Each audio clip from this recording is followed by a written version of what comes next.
Selamat mendengarkan podcast ini. Pada umumnya orang memandang bahwa pengudusan itu all in. Kalau sudah menerima pengampunan dosa, berarti semua sudah dikuduskan. Jadi banyak orang membayangkan hati manusia itu seperti bidang yang dibersihkan, dicuci pakai alat penyuci. Seperti deterjen. Dan itu sudah mendarah daging di pikiran orang. Yang dibersihkan apanya? Hati. Hati itu liver atau perasaan. Penyucian seperti ini namanya pencucian antroposentris, dari berpusat pada manusia. Pengudusan Tuhan harus bersifat teosentris, dari pihak Allah, memperkarakan perasaan Allah, memperkarakan kemurkaan Allah yang diteduhkan oleh Tuhan Yesus yang memikul dosa, yang oleh karenanya kemudian status kita dipindahkan. Jadi kalau firman Tuhan mengatakan baiklah kita berperkara, sekalipun dosamu merah seperti kirmisi akan menjadi putih seperti salju. Kok dosa disucikan? Dosa kan gak bisa disucikan. Maksudnya bahwa Tuhan tidak memperhitungkan kesalahan kita. Bukan hanya kesalahan yang telah kita lakukan, tapi kesalahan yang bisa juga nanti kita lakukan. Semua selesai di kayu salib. Yang belum selesai adalah keadaan kita hari ini. Bukan bercak-bercak dosa di dalam diri kita yang dicuci oleh darah lalu sudah habis. Lalu kita bisa dianggap berkenan kepada Tuhan karena sudah dicuci oleh darah Tuhan Yesus. Nah, itu bayangan yang salah. Bercak-bercak itu masih ada dalam kodrat dosa kita, di sinful nature kita, di karakter kita. Maka dengan Allah melupakan semua kesalahan yang kita lakukan, Allah menganggap semua dosa kita telah selesai di kayu salib, menjadi tanggung jawab dan panggilan kita untuk tidak melakukan kesalahan. Jadi dengan Allah melupakan dosa-dosa kita, tidak memperhitungkan, maksud saya tidak memperhitungkan kesalahan yang telah kita perbuat, yang sudah sedang akan bisa kita lakukan. Justru itu tanggung jawab, panggilan untuk tidak berbuat dosa lagi. Saya berperkara dengan Tuhan, saudaraku sekalian. Saya berdoa, dan menurut saya yang saya pahami itu menjadi kapital modal saya, saudara. Saya berperkara, Tuhan bagaimana saya bisa makin berkenan. Lalu ada satu kebenaran yang dimunculkan. Kamu jangan menghayati keberadaanmu sebagai pendeta. Hayati keberadaanmu sebagai anak Allah. Anak dari Tuhan semesta alam yang maha tinggi. Yang jagat raya tidak terbatas. Tetapi Allah yang maha kudus. Waduh, itu dahsyat sekali, saudara. Kalau saya menghayati diri saya sebagai pendeta, pendeta itu seperti punya gaya. Tahu? Nanti saya menghayati diri saya sebagai seorang dosen. Menghayati diri saya sebagai seorang gembala sidang. Dengan nilai-nilai atau value sosial yang itu menyesatkan saya. Tapi hayati dirimu sebagai anak Allah. Saya berdoa dari jam 12 sampai setengah 3 pagi, saudara, untuk mendapatkan kalimat ini. Hayati dirimu sebagai anak Allah. Sederhana. Nah, banyak orang merasa sudah jadi anak Allah secara notos, tapi tidak huios, maka dia puas, udah jadi anak Allah. Ngerti nggak Allah yang kau panggil itu Allah semesta alam yang berkata, kuduslah kamu sebab aku kudus. Jadi pikiran kita yang sedikit meleset, kesombongan, keangkuhan, nilai diri, belum dosa-dosa yang lain, tidak melayakkan kita jadi huios. Nah, kalau orang tidak suka, ini kan orang sering terasa terserang oleh teologi kita, doktrin pengajaran ini, ya sudah, kita nggak usah urusan. Hayati dirimu sebagai anak Allah. Jangan hayati dirimu sebagai pendeta. Karena kita tidak punya standar ganda loh. Semua standar sama, yaitu anak-anak Allah seperti Yesus. Itu yang membuat terus terang ya, saya sesat saudaraku, sombong tanpa disadari kita sombong ya. Dengan demikian saudaraku, sesuai dengan apa yang tertulis di dalam makalah kita 5 halaman, banyak ya Pak Wik? 5 ya. Sekarang jelaslah bahwa Roma 1 ayat 7 mengisyaratkan bahwa dipanggil dan dijadikan orang kudus bukanlah proses sederhana yang terjadi oleh tindakan sepihak dari Allah, tetapi respon manusia dalam menerima pengudusan itu. Orang yang tidak mau bertobat adalah orang yang menolak pengudusan secara aktif. Berarti nggak mau aktif dia, padahal itu bagiannya. Roma 2 ayat 5 mengatakan, tetapi oleh kekerasan hatimu yang tidak mau bertobat, engkau menimbun murka atas dirimu sendiri pada waktu mana murka hukuman Allah yang adil akan dinyatakan. Allah tidak memaksa kalau seorang mengeraskan hati tidak mau bertobat. Ya, kalau ia tidak mau bertobat berarti ia tidak menerima anugerah pengudusan secara aktif. Ini juga berarti membuang dan menginjak-injak korban Kristus. Dengan tindakan itu maka secara tidak langsung membuat pengudusan secara pasif pun jadi sia-sia. Kalau pengudusan secara aktif tidak dilakukan, ini jadi sia-sia. Kalau ini tidak dilakukan, ini pun jadi sia-sia. Banyak orang Kristen berpikir bahwa perkenanan di hadapan Tuhan sudah dimiliki seseorang hanya oleh karena korban Tuhan Yesus. Ini pengudusan pasif. Sekali lagi harus ada perjuangan untuk menjadi sempurna, membereskan karakter. Harus diingat bahwa perjuangan untuk sempurna bukan bertujuan untuk memperoleh keselamatan.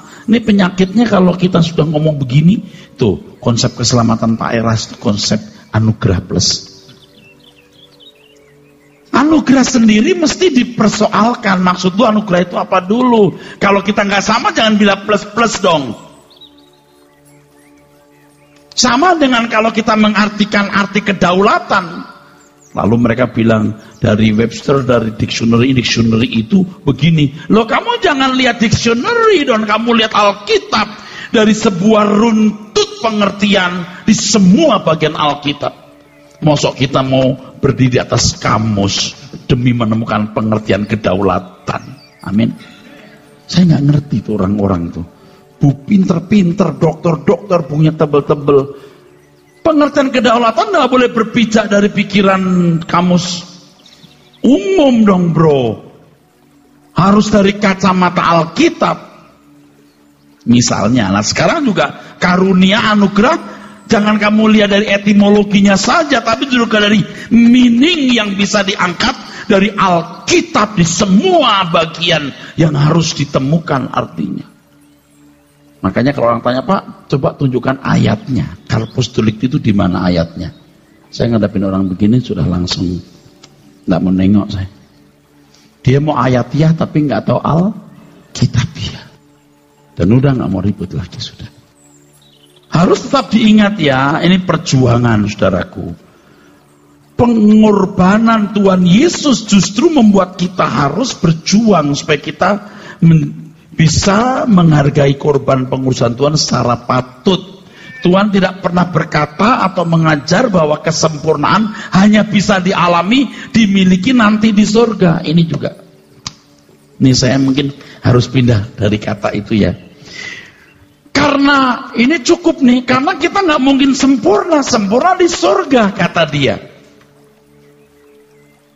Teleios itu kita plerosai, kita penuhi hari ini, bukan nanti. Cuman harus tahu kata sempurna itu apa. Nah, ngomong dulu dong.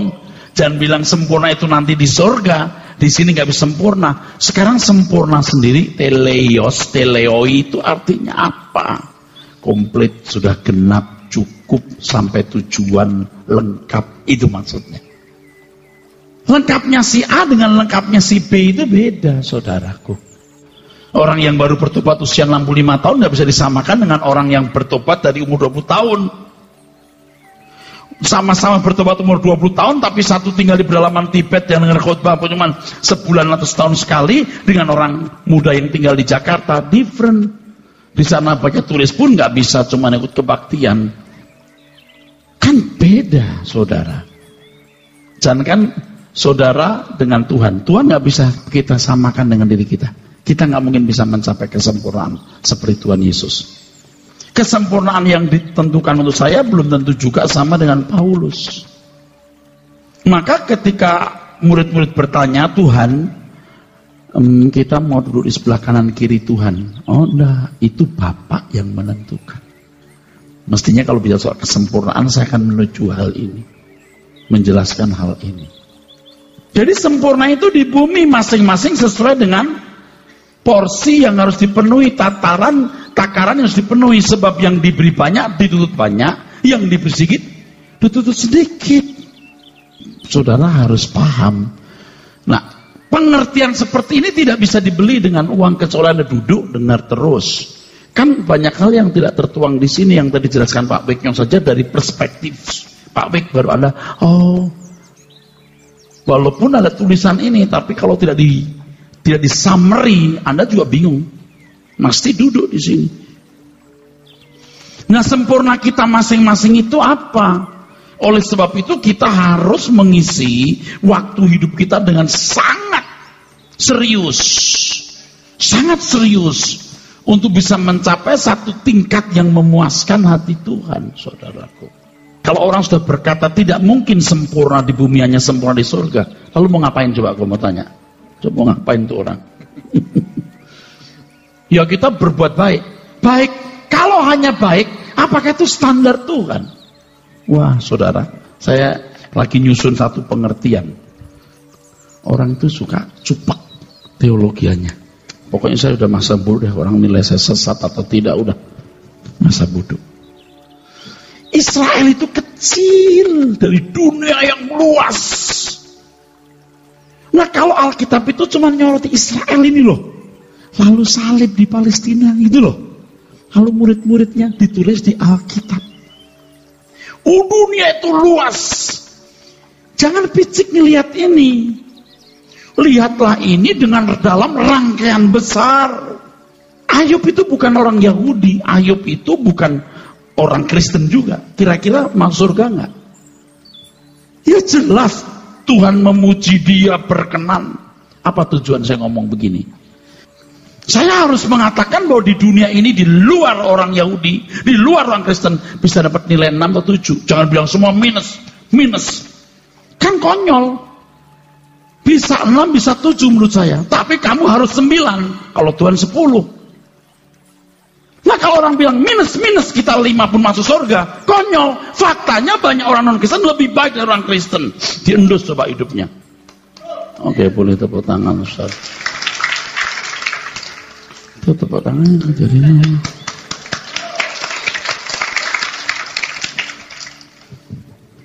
Orang yang menghayati keberadaan sebagai anak Allah, ini lagi saya tulis, saudaraku. Nanti belum jadi buku. Kalau jadi buku saya akan sampaikan di satu forum kursus khusus, nggak semua. Orang yang menghayati dirinya sebagai anak Allah itu yang pertama ya, fokusnya itu dipermuliakan bersama Tuhan Yesus. Jangan disamakan dengan orang-orang baik di dunia lain atau orang-orang Israel dulu. Itu mah anggota masyarakat. Kamu anak huwios yang dimuliakan. Targetnya itu anak itu di situ. Nah, kalau enggak apa bedanya? 2. Yang namanya anak itu punya jagat raya yang akan mewarisi bersama Tuhan Yesus. Betul? Kok masih punya kesenangan dunia? Yuk bayangkan bodohnya. Asal kita hidup saja, saudaraku. Malah bisa begitu. Ya terserah, Injil itu begitu. Yang ketiga, ya tadi yang saya ngomong, hidup tidak bercacat, tidak bercela. Buset, ini mah luar biasa sulitnya. Tapi dengan sendirinya akan bisa kalau kita sungguh-sungguh. Yang keempat, mengandalkan Tuhan. Ciri anak Allah yang benar tahu nggak apa, saudaraku? Tidak takut apapun. Kalau Anda masih ada takut sesuatu, kan harus belajar lagi sampai nggak takut. Nggak takut setan, nggak takut mati, nggak takut miskin, nggak takut apapun kecuali takut Tuhan semesta alam. Saya berdoa, Tuhan, hari Kamis kemarin anak saya pulang jam 6. Mestinya pesawat jam 4 lewat 4:45, 4:35. Pulangnya sampai jam berapa gitu, 9 atau 10. Sampai di Jakarta mungkin jam 12 lewat 1/4, setengah 1. Di Penang jam 1 kurang 1/4, jam 1 pagi Pak saya telepon baru sampai.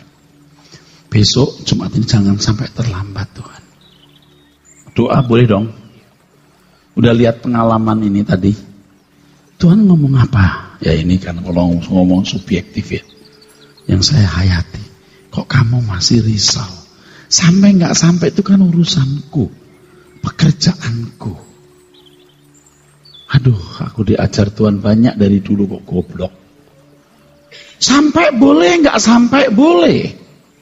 Semua kan kerjaan Tuhan, Dia kontrol semua. Apa yang kita takutkan? Amin. Nggak boleh takut apapun kecuali kita berbuat dosa, saudara. Ciri anak Allah yang punya langit dan bumi. Segala kuasa kemuliaan Tuhan punya. Kita anak. Kok takut loh? Jadi saya bisa mengerti, saudara. Orang yang takut itu belum beres hidupnya. Makanya kontrol pikiran. Pernah satu kali naik pesawat, saudaraku. Hujan besar. Wah, hujan yang duk muter lagi, tidak bisa mendarat. Saya bilang, Tuhan, bisa nggak engkau hentikan, aku mau turun. Ini mau turun. Hentikan dulu sebentar biar aku mendarat. Lalu suara di hati saya gini. Hujan nggak hujan, kamu akan mendarat. Oh ya udah Tuhan. Udah tua. Itu belajar. Gak mungkin saya tidak mendengar Tuhan berbicara. Justru hal-hal seperti ini buat saya berubah, saudaraku. Makanya kita nggak usah debat-debat kajian teologi macam-macam. Kita nggak kalah juga soal kajian, bukan nggak dikaji. Kelakuanmu. Yang terakhir. Kalau kita anak, kita hanya membela pekerjaan Bapak. Uang kita semua milik Tuhan. Harta kita, talenta kita. Saudara itu masih memiliki kerajaan sendiri. Dan ya saya nggak maksa, nanti dikira, tuh Pak Eras minta duit lagi. Seandainya saya menganjurkan Anda mari tiap bulan, yur sisihkan untuk gereja. Saya berat, saya nggak makan kok. Uangku juga masuk di gereja. Apa itu orang-orang itu? Pak Eras minta per bulan itu nggak konsisten. Loh, saya mesti mengingatkan Anda dengan apa yang Anda miliki, Anda berjuang untuk Tuhan. Kita bantu pekerjaan Tuhan di daerah itu miliaran, bangun sekolah di daerah. Untuk orang bagian timur kita sekolahkan anak-anak, bukan hanya sekolah Alkitab, ya sekolah macam-macam. Bahkan yang kedokteran. Orang di luar cuman nyerang saya di internet.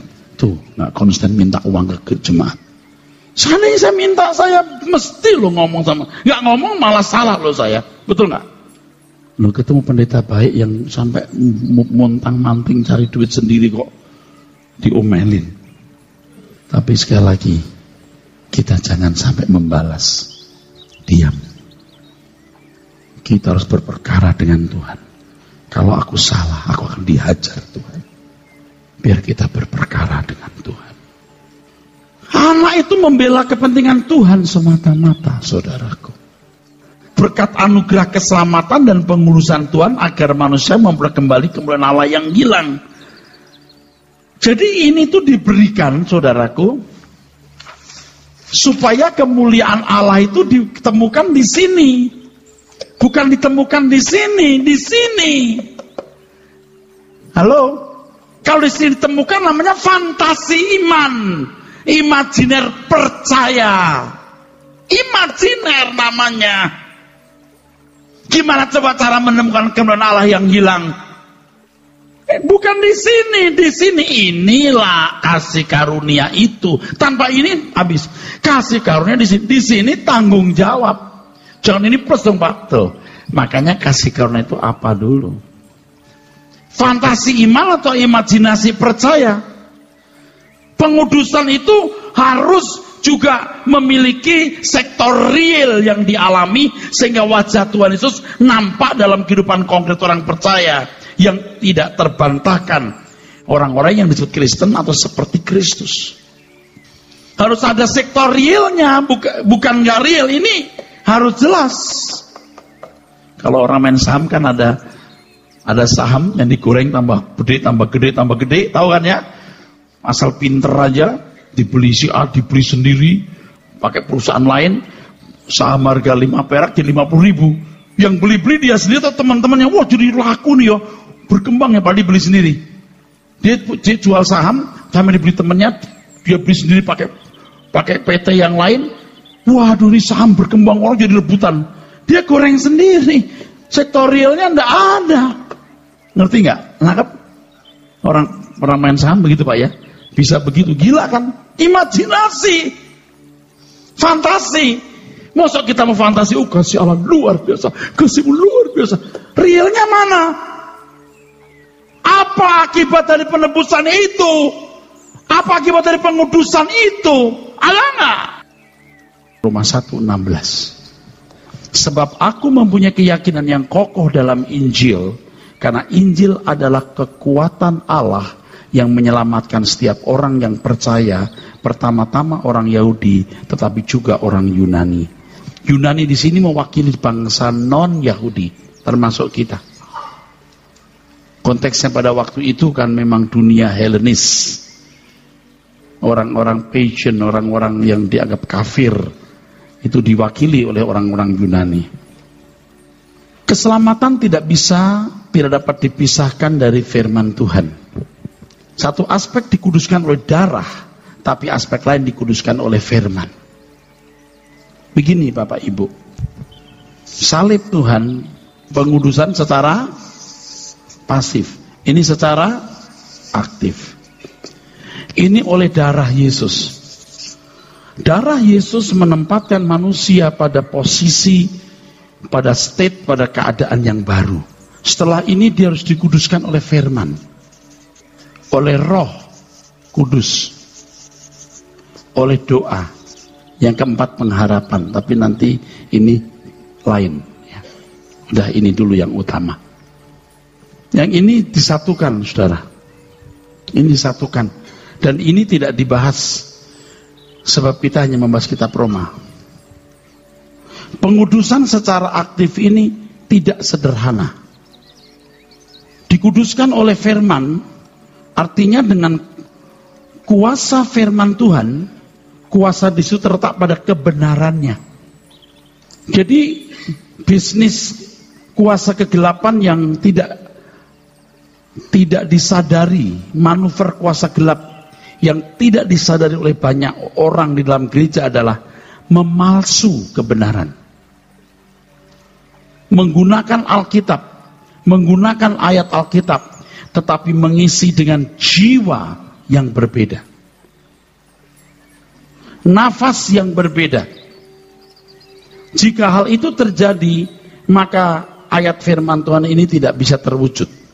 Injil adalah kekuatan Allah. Menjadi kekuatan kalau Injil itu murni. Kalau Injil tidak murni, tidak akan mengandung kekuatan Allah. Banyak obat palsu. Yang terakhir kita mendengar mengenai vaksin yang palsu. Sebelum vaksin palsu, saya juga sudah sering mendengar tentang obat palsu, antibiotik palsu. Jadi nama sama isi tidak. Namanya antibiotik, dalamnya tidak antibiotik. Mungkin antibiotik, tulisannya 500 mg, dalamnya cuma 5. Malah merusak. Oleh sebab itu saudaraku sekalian, sesuai firman Tuhan, bahwa guru dihakimi dengan ukuran yang berbeda. Dia harus meracik resep. Ya, seperti meracik resep. Meracik obat maksud saya.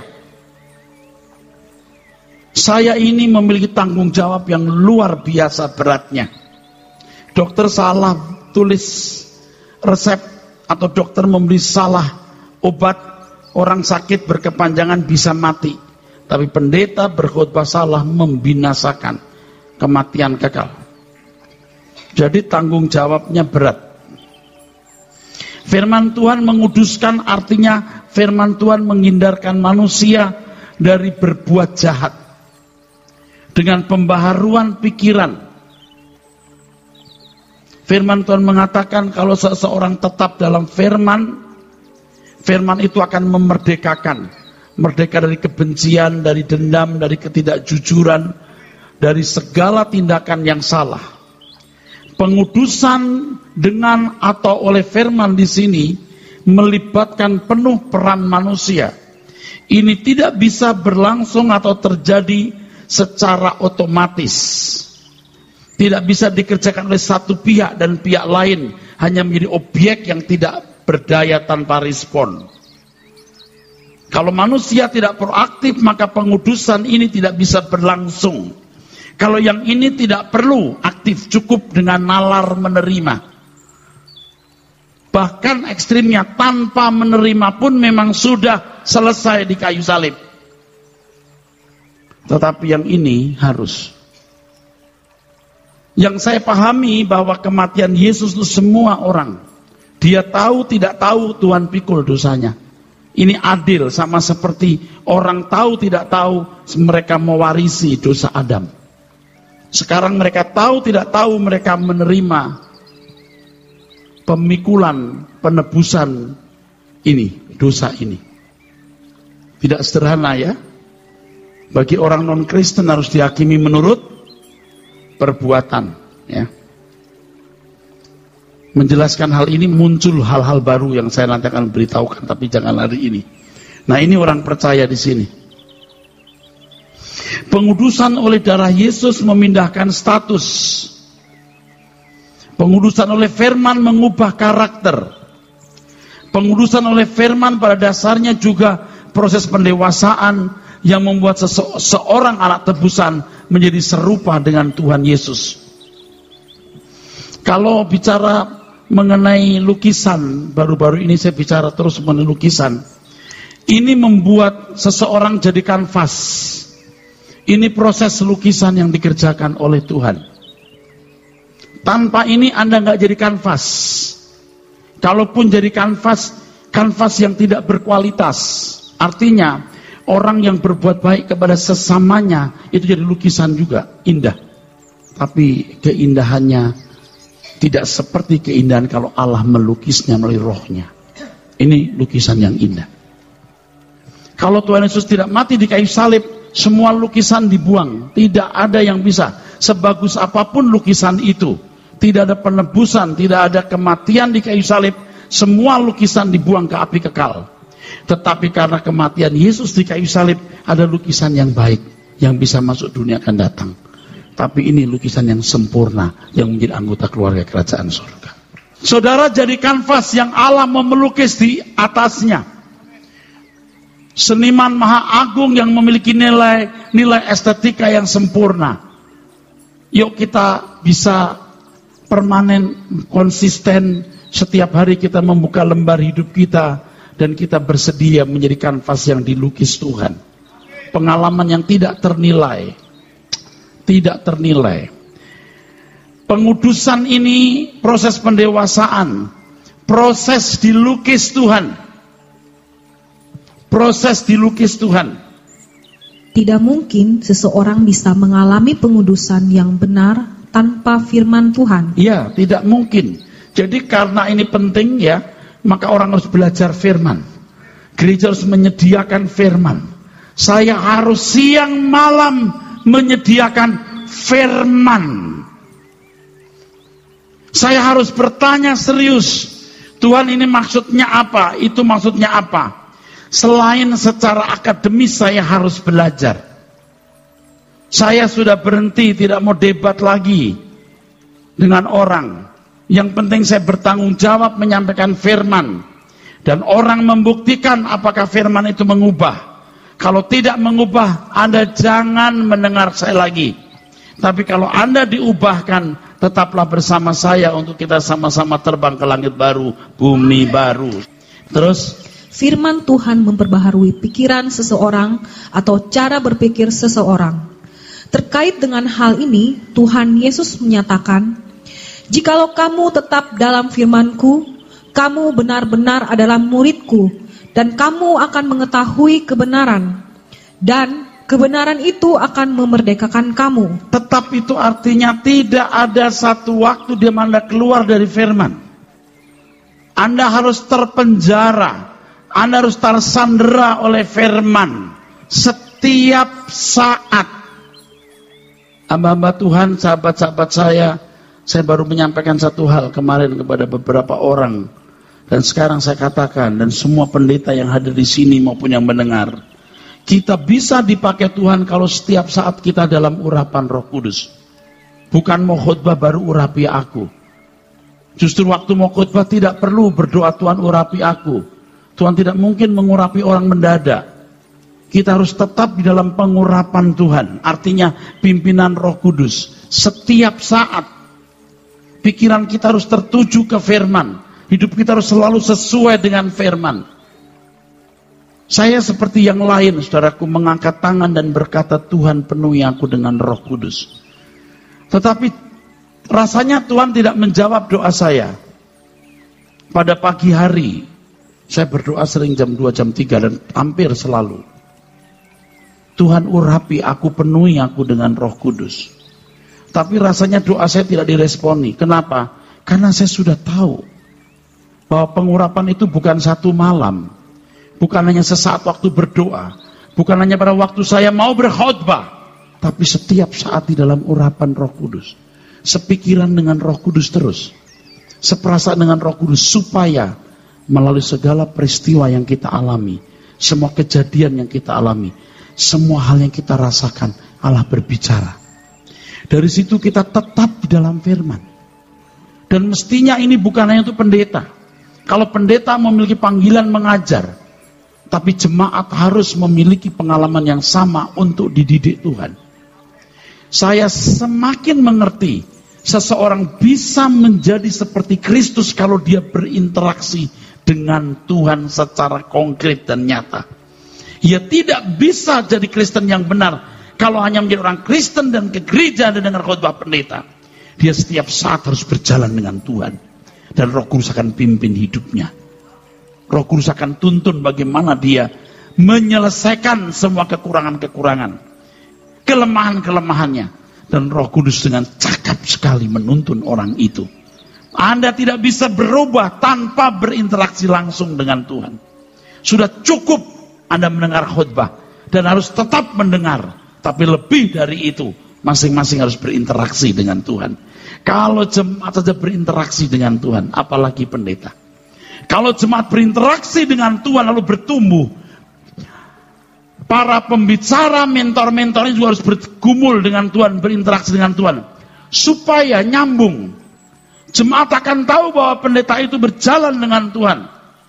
Ketika dia berjalan dengan Tuhan, punya roh yang sama. Spirit yang sama dari Roh Kudus, dari Tuhan Yesus.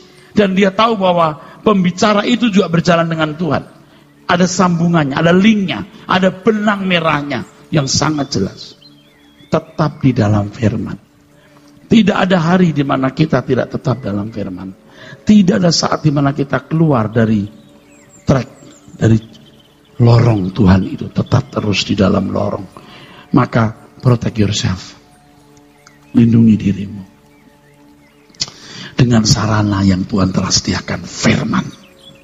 Terus, tetap di dalam firman merupakan usaha untuk terus-menerus belajar firman Tuhan. Untuk mengerti dan mengubah cara berpikir. Iya. Jadi Allah bekerja dalam segala hal mendatangkan kebaikan. Amin, saudara? Amin. Allah bekerja dalam segala hal. Berarti tidak boleh ada hal-hal yang terjadi yang tidak engkau tangkap pesan Tuhan melaluinya. Tidak boleh. Semua harus ditangkap. Ada pesan Tuhan di balik itu. Bapak Ibu ya, saya akan kampanye. Di balik ini juga saya akan menekan. Menekan dalam arti menyarankan, menasehati. Harus harus ada sesuatu sesederhana bagaimanapun, tapi itu sangat spesifik. Karena masing-masing orang memiliki pengalaman dengan Tuhan. Setiap orang punya pengalaman dengan Tuhan dan punya panggilan untuk melakukan sesuatu. Dan setiap orang punya jamuan yang tidak bisa dimiliki orang lain. Dan Tuhan menantikan jamuan itu sesuai dengan pengalaman hidupmu, sesuai dengan keadaan hidupmu. Di sini kita menemukan betapa istimewanya setiap individu.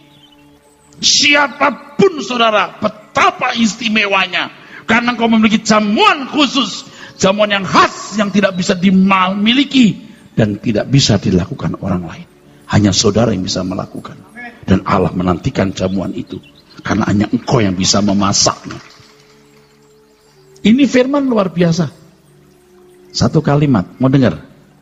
Sekali Anda ikut Yesus, Anda tidak bisa hidup wajar lagi. Sekali Anda ikut Tuhan Yesus, Anda tidak bisa hidup wajar lagi. Wajar menurut dunia, tidak bisa lagi. Saudara membuat diri saudara tidak wajar.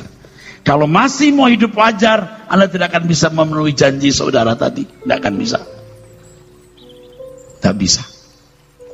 Murid-murid Tuhan Yesus tidak bisa hidup wajar sejak mereka ikut Tuhan Yesus.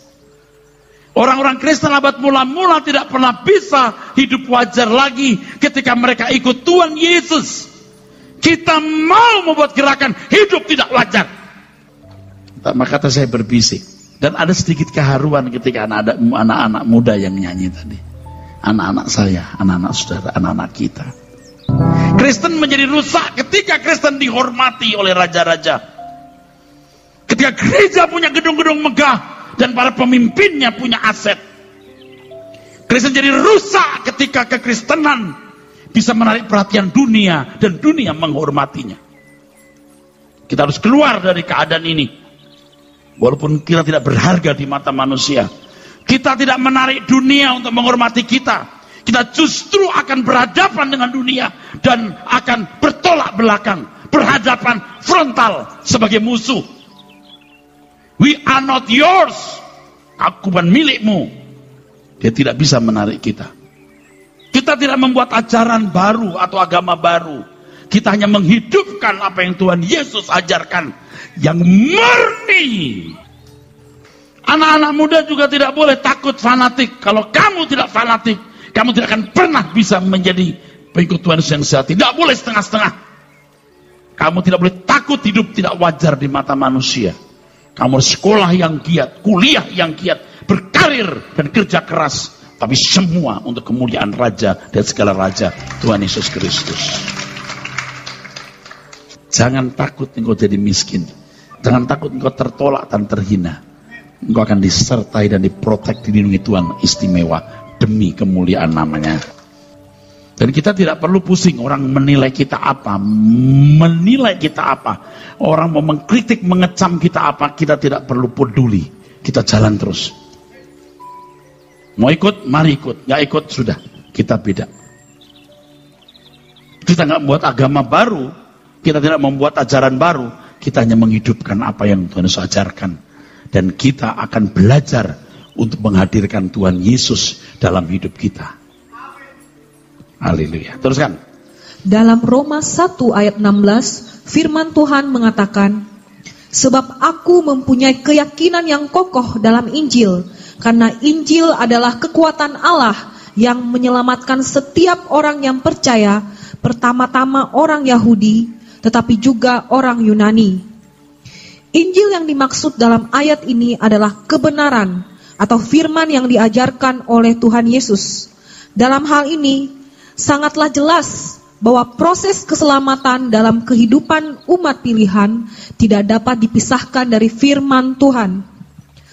Mengingat betapa sentralnya peran firman Tuhan dalam proses keselamatan, yakni dikembalikannya manusia ke rancangan Allah semula, maka hal belajar kebenaran firman Tuhan harus menjadi perjuangan dan usaha kita setiap hari. Menambah pengertian mengenai kebenaran firman Tuhan haruslah dipandang mutlak, harus dialami setiap hari. Seperti makanan yang kita konsumsi setiap hari, demikian pula dengan kebenaran. Firman Tuhan Setiap hari harus ada waktu yang disediakan untuk belajar kebenaran firman Tuhan. Belajar firman bisa melalui beberapa sarana seperti Alkitab, literatur, CD khotbah, internet, radio, dan lain sebagainya. Puji Tuhan, saudara. Firman itu penting sekali. Firman itu penting sekali. Saya tidak berkeberatan, saudara. Minggu pagi, minggu sore, Selasa, nanti kadang-kadang Rabu ada, Kamis ada, Jumat pasti, Sabtu. Belajar firman Tuhan bukan hanya pada saat ada waktu kosong, tetapi harus disediakan sebagai hal yang sangat penting, bahkan dipandang mutlak. Terus, akibat dari kehidupan orang Kristen yang tidak bertumbuh dalam kebenaran firman Tuhan, baru dirasakan setelah beberapa belas atau beberapa puluh tahun. Iya, kalau orang nggak belajar firman hari ini kan kelihatannya sama dengan orang yang belajar firman. Nggak bisa sama. 5, 6, 15 tahun itu beda. Sampai nggak akan bisa nyambung lagi. Dia kejar gimana pun, nggak bisa. Sebenarnya ini paralel ya. Alam fisika dengan metafisika itu paralel. Anda sembarangan hidup itu. Sama-sama usia 60 tahun yang memiliki pola hidup, pola makan yang baik, tidak bisa sama dengan orang yang pola hidupnya buruk. Tidak mungkin sama. Menyadari betapa pentingnya kesehatan buat saya karena saya tidak boleh sakit ya. 6 bulan saya harus check up apa-apa yang mesti dibenahi dari kaki supaya berdiri kokoh. Kalau saya nggak periksa kaki, saya tidak tahu kaki saya bisa membahayakan 5 tahun ke depan. Karena kalau soal olahraga berat, sudah itu nggak boleh. Lari. Sekarang mulai tahu nggak boleh, harus renang. Kalau renang lalu olahraga sepeda jadi tidak berat, harus saya atur waktu. Besok aku jam berapa mau renang? Di mana saya berenang? Harus di jam segini aku mau olahraga. Jam segini terus olahraga sepeda. Lihat, 1,5 jam, 1 jam 10 menit, jangan berhenti. Harus. Firman lebih dari itu. Nanti 10-15 tahun kemudian baru kita bisa menuai hasilnya. Apalagi kalau setiap hari kita konstan tidak kebocoran. Apa yang patut kita tonton, apa yang tidak patut kita tonton, apa yang patut kita dengar, apa yang tidak patut kita dengar. Kita harus jaga. Sampai musik yang kita dengar pun kita perhatikan. Ini musik tidak membuat saya benar, jangan. Saya sambil mandi, saudaraku, ya. Kalau istri nggak di rumah, saya kunci pintu kamar. Jadi kalau saya setel musik kenceng-kenceng, orang luar nggak dengar. Tapi kalau istri saya ada, saya nggak berani. Karena akan mengganggu beliau. Jadi saya kunci pintu depan. Udah, saya kamar, saya setel kenceng-kenceng. Sambil mandi dengerin musik. Musiknya kalau bagus sih. Ini betul, bukan sekali, beberapa kali. Sambil mandi tuh musik, pujian atau langsung nangis terseduh-seduh. Jadi air pancuran dengan air mata menjadi satu dan asin juga. Asin. Jadi air mata saya sampai banyak gitu. Asin. Saya setel lagu. Saya memuji Tuhan, saudaraku. Ya. Jangan lagu yang iwak peyek apa nggak jelas. Yuk teruskan deh. Nggak, tapi yang penting ada program waktunya. Saya mau ke kantor, CD khotbah ini yang ku dengar. Ada seorang jemaat yang bilang, Pak, saya tuh kalau pagi ke kantor 1,5 jam, Pak, setiap hari. Tapi saya cuma dengerin CD khotbah Bapak. Bagus. Belajar firman Tuhan bukan hanya pada saat ada waktu kosong, ya, tetapi harus disediakan sebagai hal yang sangat penting, bahkan dipandang mutlak. Iya, termasuk yang tadi olahraga ya. Kalau Pak Eras ngomong olahraga, nomor 2 setelah rohani itu tubuhmu. Anda harus olahraga. Kalau fisik Anda tidak kuat, ya diimbangi dengan tidak makan sembarangan. Yuk kita belajar. Oke, terus. Akibat dari kehidupan orang Kristen yang tidak bertumbuh dalam kebenaran firman Tuhan, baru dirasakan setelah beberapa belas atau beberapa puluh tahun. Ya. Karena hal ini, maka banyak orang merasa bahwa sikap mengabaikan firman Tuhan seakan-akan tidak berakibat fatal. Bila ada acara-acara di mana firman Tuhan diajarkan, seperti kebaktian hari Minggu, persekutuan doa, pendalaman Alkitab, seminar-seminar rohani, harus menjadi momentum berharga yang harus dihadiri. Amin. Terus, biaya dan kelelahan yang dikorbankan tidak ada artinya dibandingkan dengan berkat kekal yang diperoleh. amin saudara. Sediakan waktu ya. Oke, kita mau bertobat ya. Amin. Dalam segala aspek. Amin. Dalam segala hal. Yuk kita berubah ya. Terus. Oleh karena pengertian seseorang mengenai firman menentukan proses menuju kesempurnaan, maka kita harus sangat berhati-hati memperoleh sumber kebenaran firman Tuhan yang kita pelajari. Banyak ajaran sesat yang tidak membawa kepada pertumbuhan rohani yang benar. Tidak semua orang yang berkhotbah menggunakan Alkitab berarti menyampaikan kebenaran. Dalam hal ini harus benar-benar berhati-hati. Benar saudaraku. Dan saya berharap saudara semua akan menularkan virus yang positif ini kepada banyak orang saudaraku. Dan saya berharap semua kita menjadi bagian dari laskar yang tidak menyayangkan nyawa untuk mengajarkan kebenaran demi keselamatan banyak orang. Oke, terus. Dikuduskan oleh firman tidak dapat dipisahkan dari dikuduskan oleh roh. Firman Tuhan mengatakan, yaitu orang-orang yang dipilih sesuai dengan rencana Allah Bapa kita dan yang dikuduskan oleh roh supaya taat kepada Yesus Kristus dan menerima percikan darahnya. Kiranya kasih karunia dan damai sejahtera makin melimpah atas kamu. Dalam ayat ini terdapat kalimat bahwa orang percaya juga dikuduskan oleh roh. Apa yang dimaksud dengan dikuduskan oleh roh itu? Dan bagaimana proses dikuduskan oleh roh tersebut? Oke, sebelum belajar ini, tadi saya katakan, Tuhan, penuhi aku dengan rohmu. Kamu sudah tahu. Kamu tidak lagi Tuhan penuhi, lalu kamu berharap saat itu kamu dipenuhi secara temporal, sesaat atau sebelum khutbah, tapi sepanjang waktu. Ini namanya dipenuhi roh secara permanen. Jadi anytime, setiap saat, tidak pernah ada waktu di mana kita tidak dipenuhi roh. Selera kita, kecintaan kita kepada Tuhan permanen. Kesucian hidup kita seiring dalam visi itu harus sama dengan Tuhan. Itu dipenuhi roh secara permanen, terus menerus. Kalau secara temporal, ya bahasa roh jatuh, rebah dengan berbagai manifestasinya. Itu temporal. Dan itu tidak membuat orang dewasa. Tidak heran kalau ada orang-orang seperti itu setelah dipenuhi roh keluar dari gereja berkelahi. Tapi kalau orang penuh dengan roh nggak mungkin berkelahi, nggak mungkin bikin dosa. Jadi orang bisa ngusir setan, tapi setelah itu dia berbuat dosa.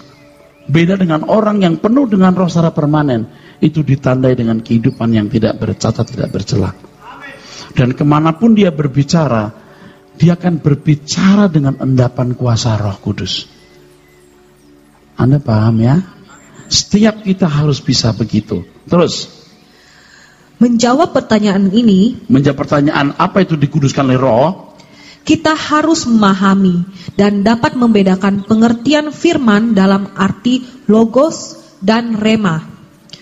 Pada waktu seseorang mendengar firman Tuhan, cara berpikirnya diubah dengan pengajaran yang diajarkan secara penalaran atau kognitif. Tapi itu tidak permanen.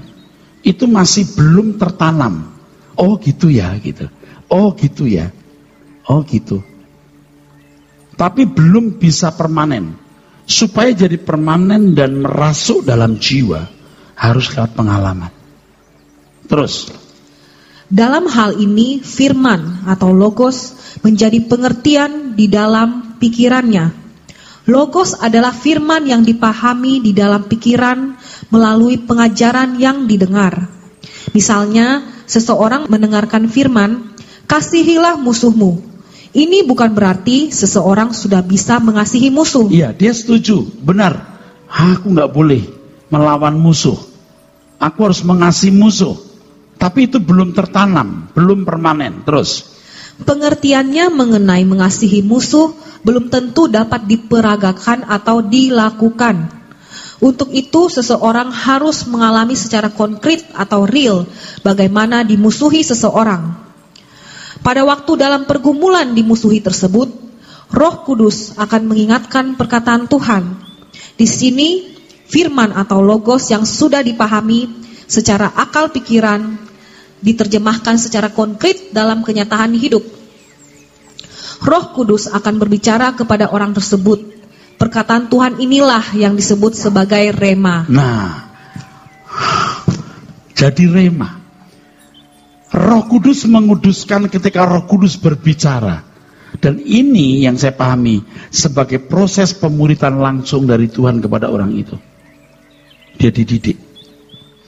Bagaimana menerjemahkan mengasihi musuh dalam kehidupan konkret? Dalam kehidupan konkret artinya menghadapi mertua, menghadapi menantu, dimusuhi suami atau dimusuhi istri. Loh, istri kok musuhin? Bisa. Oke, suami tidak musuhi, istri tidak memusuhi, mertua baik, menantu baik, dimusuhi oleh saudara kandung, atau menghadapi persaingan bisnis dan dia berlaku curang. Ini kan musuh. Bagaimana menempatkan firman mengasihi musuh dalam situasi konkret itu?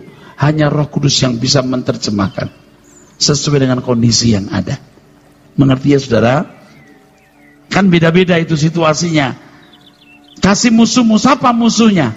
Kalau musuhnya itu teman hidup sendiri yang ternyata dia jahat, beda dengan bagaimana kita menghadapi atasan atau bawahan yang memusuhi kita. Tetangga, beda lagi. Tetapi Roh Kudus akan menerjemahkan konkret pengertian mengasihi musuh. Saya belajar satu hal yang luar biasa. Kan sering saya itu membuat lagu-lagu yang luar biasa, saudaraku ya. Luar biasa, tapi prakteknya luar biasa juga. Tuhan ambil hidupku untuk melayani engkau. Hidupku bukan sebagian loh. Belum lagu-lagu yang lain, saudaraku. Tak layakku berhak miliki diriku. Waduh. Gimana mempraktekannya? Di situ Tuhan akan menantang kita lewat situasi konkret. Pada waktu kita harus memecahkan roti kita, anggur kita harus diperas. Nah, di situ kita rasa sakitnya. Dan kalau kita berani melakukannya, Roh Kudus tuntun kita. Dan kita baru tahu apa artinya melakukan kehendak Tuhan, menyenangkan hatinya. Kan kita itu nakal. Kamu jadi contoh loh, Ras. Kamu jangan menipu aku. Kamu licik dan cerdik. Aku tahu hatimu. Tapi ketika kita mulai belajar, di situ kita itu ya bisa melakukannya sampai kerajaan-Mu saja Tuhan. Baru bisa. Kalau enggak bisa. Nggak bisa. Saya ini juga punya tabungan, bukan nggak punya tabungan. Dan saya tahu, saya kan orang juga cukup cerdas ya. Saya harus punya dolar. Kalau ada apa-apa, saya keluar negeri apa, saya punya dolar. Tapi satu kali Tuhan bilang, tapi yang itu belum. Ya itu kan buat jaga-jaga untuk Tuhan juga kok nanti. Enggak. Kamu rasa tenang tuh gara-gara punya itu. Nggak banyak. Hati saya hancur, saudara. Tahu nggak itu lemari jadi kosong. Nyut hati saya. Waktu kelak terus kosong gitu. Aduh, tahu nggak sakitnya itu? Saya sudah praktek. The first time saya cerita. Jadi saya ini uang ke money changer, terus money changernya waktu saya jual lalu saya telepon, ini nomor rekening gereja. Terus you transfer ke sini, saya kasih uang dolar. Saudara, itu kan waktu kita bawa itu ya, masih goyang-goyang gitu loh. Terus saya punya lemari kosong itu, biasanya ada dolar, terus nggak ada dolar, itu beda loh saudaraku. Ada sesuatu yang hilang. Waktu itu, ini mungkin 3 tahun, 2 tahun yang lalu. Enggak, belum sampai 2 tahun yang lalu. Tapi setelah kita bisa lepas, kita merdeka. Makanya saya bisa nyanyi, ngarang lagu, bisa pecah. Saya praktek. prakteknya udah macam-macam yang saya nggak bisa ungkapkan ke saudara. Itu baru satu kasus, belum kasus yang lain yang saya harus rela lepaskan. Sekarang juga sudah merdeka, udah nggak ada lagi yang belum sempurna, tapi nggak ada lagi yang saya pertahankan. Nah, Roh Kudus menguduskan kita lewat itu. Anda tidak boleh seperti saya persis, karena kasusnya beda. Amin. Saya nggak suruh Anda melakukan hal yang sama, tidak. Ini saya gembala sidang, saya pendeta, yang kalau satu kali saya butuh uang, gereja harus mencukupi kebutuhan saya dan keluarga saya. Kalau Anda nggak bisa, Pak, saya dicukupi, nggak bisa. Kalau gembala sidang, Alkitab juga nggak melarang. Tapi puji Tuhan, selama ini juga sudah cukup terus, saudaraku sekalian. Jadi waktu kita belajar untuk melepaskan milik kita, belum perasaan, belum nafsu seks, nafsu dihormati, itu berat, saudara. Waduh, berat. Tapi kalau bisa lepas, kita tidak akan balik lagi, tidak bisa jatuh lagi. Tapi harus lewat dulu, saudara. Anda ngerti maksudnya ya? Itu satu persatu itu disembelih itu.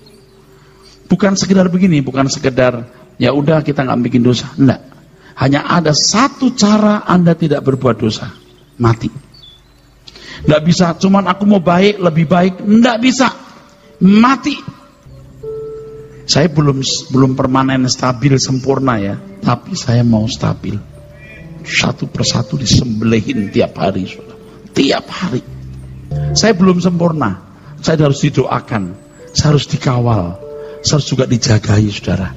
Saya ngomong begini gak ada maksud apa-apa, tidak ada persiapan buat ngomong gini. Gak tahu kenapa kita ngomong begini nih, tapi supaya Anda tahu bahwa Roh itu menguduskan cara begitu, Pak.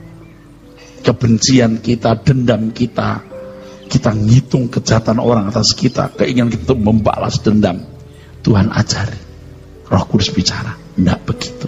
Itu Roh menguduskan. Terus, dalam kasus-kasus tertentu dan untuk orang-orang tertentu, bagi mereka yang mengasihi Tuhan, Tuhan memproses pengudusan melalui peristiwa-peristiwa yang terjadi dalam kehidupan. Roma 8 ayat 28. Semua ini dilakukan oleh Tuhan khususnya untuk mereka yang merasa perlu dan sungguh-sungguh bersedia menerima didikan atau pukulan dari Allah. Oke. Wilayah hidup Bapak Ibu itu bukan hanya luas, tapi rumit. Wilayah hidup saudara itu bukan hanya luas, tapi juga rumit, pelik-pelik, pernik-perniknya banyak, licik-liciknya banyak. Dan itu harus diurai serius, waktu ke waktu. Makanya orang harus berurusan dengan Roh Kudus, dikuduskan oleh Roh Kudus. Sementara Anda duduk di sini, Anda sombong tuh bisa, betul nggak? Sementara duduk di sini, Anda melihat saya lalu Anda punya pikiran nggak pantas, itu pun bisa. Wilayah hidup kita bukan hanya luas, Pak, tapi juga pernik-perniknya banyak sekali. Dan Roh Kudus harus garap itu. Anda mengerti maksud saya? Pada akhirnya, Anda boleh konseling dengan pendeta mana saja untuk menyelesaikan masalah-masalah pribadi. Tapi akhirnya harus Tuhan yang mengkonseling saudara. Dan Roh Kudus akan menuntun saudara. Jangan digantikan sekedar dengan pernyataan, Tuhan bicara begini, Tuhan bicara begitu. Harus merupakan dialog dan percakapan yang tiada henti. Pelitnya kita, kejamnya kita, tidak jujurnya, munafiknya, wah, itu perniknya banyak sekali, saudara. Iya, sebagai pendeta aku berhak diberi, tapi aku tidak berhak memberi. Aku kan mesti diberkati. Licik, kelicikan itu kan disembelihin Tuhan tiap hari. Kita bisa berkata, Tuhan, di hadapanmu ku ampuni dia, amin. Tidur, belum kau belum mengampuni dia, mulutmu mengampuni, hatimu belum. Itu kan yang begitu-begitu, saudara. Nah, itu Roh Kudus akan proses kita. Tetapi sekali lagi, rema tidak akan pernah ada sebelum ada logos, betul? maka logos harus ada. Dikuduskan oleh firman logos. Dan rema itu membuat permanen dan menyempurnakan. Sola Gracia. Amin.